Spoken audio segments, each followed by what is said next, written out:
Assalamualaikum warahmatullahi wabarakatuh.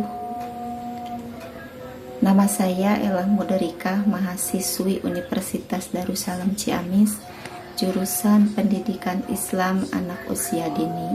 Dalam kesempatan ini, saya akan mempresentasikan dengan judul Pembelajaran Mendalam di PAUD. Pengertian pembelajaran mendalam di PAUD. Pembelajaran mendalam di PAUD adalah proses belajar yang berfokus pada pemahaman bermakna terhadap pengalaman belajar anak, bukan sekedar menghafal atau meniru.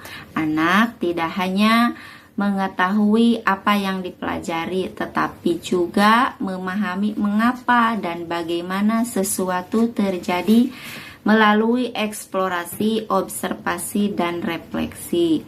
Jadi, pembelajaran anak di PAUD ini bukan sekedar mengetahui, bukan sekedar menghafal atau meniru.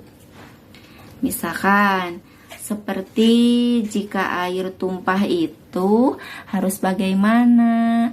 Anak mungkin sudah tahu kalau air tumpah itu harus dilap atau dipel ya. Terus dalam konteks kurikulum merdeka, pembelajaran mendalam berarti membantu anak membangun kompetensi, karakter, dan keterampilan berpikir kritis sejak dini melalui kegiatan bermain yang terarah dan bermakna. Seperti bermain di lingkungan, melihat daun-daunan. Misalkan daun itu warnanya apa? Daun itu warnanya apa? Warnanya hijau ya. Terus tanaman supaya tidak layu harus bagaimana? Tanya anak-anak. Berarti supaya tidak layu itu harus disiram atau dikasih pupuk ya. Terus konsep dan kerangka pembelajaran mendalam di PAUD. Pembelajaran mendalam di PAUD adalah pendekatan pembelajaran yang menekankan pada pemahaman bermakna dan pengalaman belajar yang menyeluruh bagi anak. Anak tidak hanya mengetahui sesuatu secara permukaan, tetapi memahami makna, proses, dan hubungan antar konsep melalui kegiatan bermain yang dirancang secara kontekstual. Filosofi Ki Hajar Dewantara, pendidikan harus menentukan segala kekuatan kodrat anak agar mencapai keselamatan dan kebahagiaan yang setinggi-tingginya. Di sini ada ciri-ciri pembelajaran mendalam di PAUD. 1. Ada berpusat pada anak ya, otomatis kalau lagi mengajar atau ciri-ciri mendalam di PAUD itu harus berpusat pada anak. Terus yang kedua ada berdasarkan pengalaman nyata. Yang ketiga kontekstual atau autentik. Yang keempat integratif. Integratif itu menanyakan atau menyatukan atau menggabungkan antara bagian yang terpisah menjadi kesatuan yang utuh atau yang harmonis. Contohnya pendekatan di pendidikan itu pendekatan yang menghubungkan berbagai disiplin ilmu agar siswa itu mendapatkan pemahaman yang menyeluruh. Terus yang kelima ada reflektif.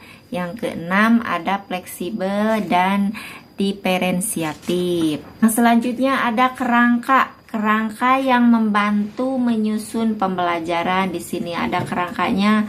Yang pertama tahap perencanaan atau planning sebelumnya. Jadi ya harus ada perencanaan dulu atau bikin planning dulu.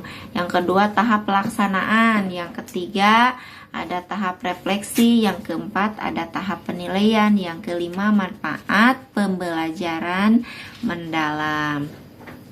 Nah, selanjutnya ada kerangka. Nah, prinsip pembelajaran mendalam di PAUD. 1. Berpusat pada anak. Tadi sudah dikatakan berpusat pada anak. Terus yang kedua ada belajar melalui bermain. Nah, jadi jangan difokuskan untuk belajar.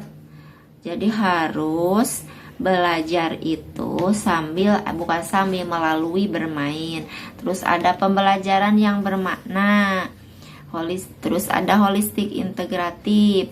Terus ada interaktif dan kolaboratif. Dan seterusnya ada diferensiasi atau menghargai keberagaman. Ada kontekstual. Selanjutnya ada berorientasi pada proses bukan hasil.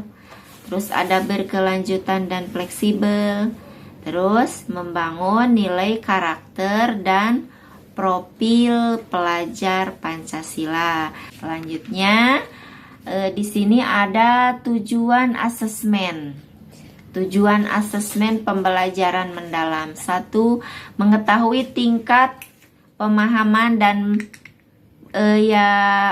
pemahaman dan makna yang diperoleh anak dari pengalaman belajar. Yang kedua, memantau perkembangan capaian pembelajaran secara holistik.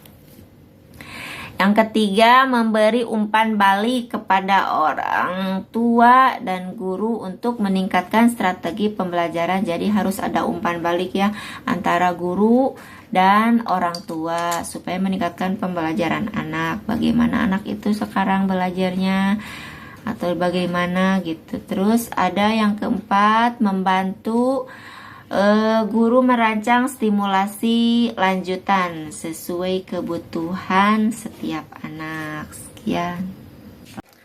Sekian pemaparan dari saya, semoga bermanfaat. Wassalamualaikum warahmatullahi wabarakatuh.